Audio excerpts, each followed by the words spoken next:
Një operacion kirurgjikal falas nga profesori italian dhe asistencë plot deri në rifitimin e dëgjimit. Ky është premtimi që u bë djalit 5 vjeçar Ardian Mustafa nga klinika italiane në kryeqytet. Ka mjaftuar bërja publike e rastit në emisionin Me zemër të hapur në News 24 dhe menjëherë ka ardhur dhe reagimi i qendrës diagnostikuese, e cila ka vënë në dispozicion klinikën e saj, dhe një nga mjekët italian më të specializuar për kryerjen e këtyre ndërhyrjeve. Profesor Stefano Di Girolamo, pasi vizitoi Ardianin e vogël, u shpreh i gatshëm për të kryer ndërhyrjen kirurgjikale falas në këtë klinik, ose nëse do të jetë nevoja edhe në Itali.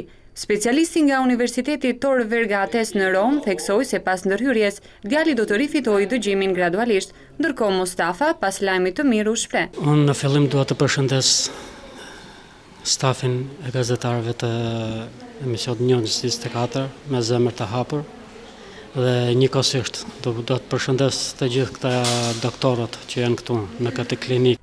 Tashmë familja Mustafa është në pritje të një donatori që të ndihmojë për koston fizike të aparatit koklear, i cili për hir të së vërtetës kushton. Asnjë familje me të ardhurë mbi mesataren nuk do të mundej ta përballonte aq lehtë pagesën prej 27.000 eurosh. Ata u bëjnë apel të gjithë donatorëve të mundshëm për të kontribuar, në mënyrë që profesori italian ta përfundojë sa më parë ndërhyrjen kirurgjikale dhe Ardiani të fitojë dëgjimin.